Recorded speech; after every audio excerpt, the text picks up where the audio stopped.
आज आपण एका खास कथेचं विश्लेषण करणार आहोत. कथेचं नाव आहे कर्तव्यदक्ष गिधाड आणि जीवघेणा सापळा.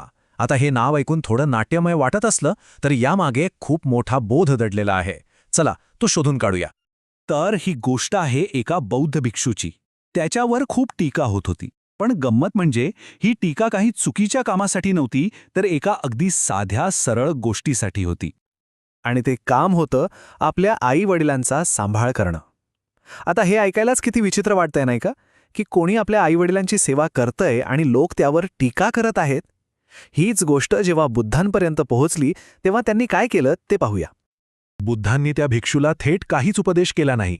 उलट त्यांनी या प्रश्नाचं उत्तर देण्यासाठी एक गोष्ट सांगितली. एक अशी गोष्ट ज्यात या सगळ्या गोंधळाचं उत्तर लपलेलं होतं. तर ही कथा आपल्याला घेऊन जाते प्राचीन बनारसमध्ये. त्या काळातलं बनारस म्हणजे ज्ञान आणि संस्कृतीचं एक मोठं केंद्र. आणि या कथेच्या पहिल्या भागाचं नाव आहे वादळातील दयाळूपणा.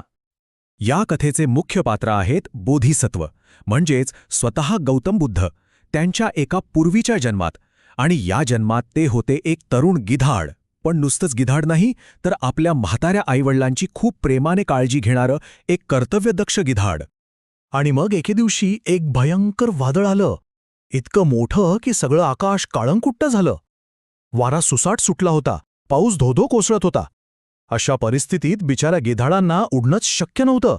थंडीने कुडकुळत ती सगळी बनारस शहराच्या भिंतीजवळ कशीबशी आश्रयाला आली. त्याचवेळी बनारसचा एक भला माणूस, एक व्यापारी तिथून जात होता. त्यानं या असहाय पक्ष्यांना पाहिलं आणि त्याचं मन द्रवलं. त्यानं क्षणाचाही विचार केला नाही. लगेच त्यांच्यासाठी शेकोटे पेटवली, खायला मांस आणून दिलं आणि एका उबदार कोरड्या जागी त्यांना आसरा दिला. बरं, इथपर्यंत तर सगळं ठीक होतं. पण आता कथेचा दुसरा भाग सुरू होतो. आणि इथूनच चांगल्या हेतूने सुरू झालेली गोष्ट एका वेगळ्याच चुकीच्या वळणावर जाते. पाहूया कसं ते. वादळ थांबलं.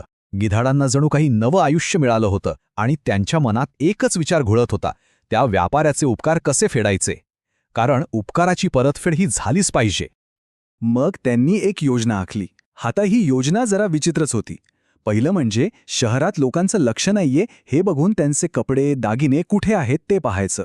दुसरं, संधी मिळताच ते चोचीनं उचलून आणायचं. आणि तिसरं, हे सगळं सामान त्या व्यापाऱ्याच्या अंगणात आणून टाकायचं.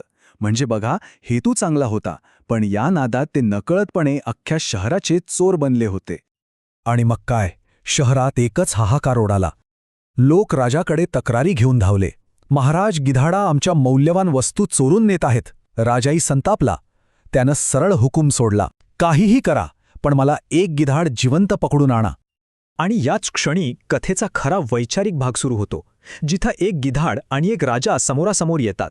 हा संवाद कथेला एका वेगळ्याच पातळीवर घेऊन जातो. राजाच्या आज्ञेनंतर शहरभर सापळे लावले गेले. आणि नियतीचा खेळ बघा, नेमकं तेच कर्तव्यदक्ष गिधाड बोधिसत्व, जे आपल्या आईवडिलांसाठी अन्न शोधायला बाहेर पडलं होतं, तेच एका सापळ्यात अडकलं. त्याला पकडून थेट राजासमोर हजर करण्यात आलं. आता एक गोष्ट लक्षात घ्या, गिधाडांची नजर इतकी तीक्ष्ण असते की असं म्हणतात की ती 100 योजने, 100 योजने दूरचंही पाहू शकतात.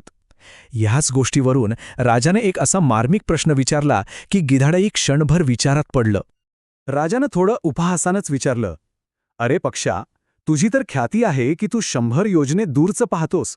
मग तुझ्या पायाखाली लावलेला साधा सापळा तुला दिसला नाही का? यावर गिधाडानं जे उत्तर दिलं ते खूप खोलवर विचार करायला लावणार आहे. ते म्हणाले, महाराज, जेव्हा एखाद्याचं आयुष्य संपायची वेळ येते, जेव्हा मृत्यू जवळ आलेला असतो, तेव्हा जवळची वस्तूही दिसत नाही. मग समोर लावलेला सापळा असो वा जाळं, काहीच नजरेस पडत नाही. तर इथे दोन विचार प्रवाह समोरासमोर येत आहेत. एका बाजूला आहे राजाचा दृष्टिकोन, जो म्हणतो की शहाणपण म्हणजे येणारा धोका आधीच ओळखणं. आणि दुसऱ्या बाजूला आहे गिधाडाचा दृष्टिकोन, जो सांगतो की जेव्हा नियती आपला खेळ खेळते तेव्हा मोठ्यात मोठी दूरदृष्टीसुद्धा निकामी ठरते. यापैकी खरं काय? या संवादामुळे कथानक एका निर्णायक वळणावर येतं. या ज्ञानाचा राजावर आणि सगळ्या कथेवर काय परिणाम झाला ते आता पाहूया. गिधाडाचं ते उत्तर ऐकून राजा अक्षरशः भारावून गेला. त्याला त्याच्या प्रश्नाचं उत्तर मिळालं होतं. त्यानं त्या ज्ञानी गिधाडाला मोठ्या सन्मानानं मुक्त केलं आणि त्या व्यापाऱ्यांनीही प्रामाणिकपणे सगळ्या चोरलेल्या वस्तू लोकांना परत केल्या. म्हणजे सगळं काही पुन्हा सुरळीत झालं. पण थांबा, इथे गिधाड्याची गोष्ट संपली असली तरी बुद्धांना जो मूळ संदेश द्यायचा होता तो अजून बाकी होता. आणि मग बुद्धांनी एक मोठा खुलासा केला. ते म्हणाले, त्या गोष्टीतला राजा दुसरा तिसरा कोणी नसून त्यांचा प्रिय शिष्य आनंद होता. तो दयाळू व्यापारी म्हणजे सारिपुत्त.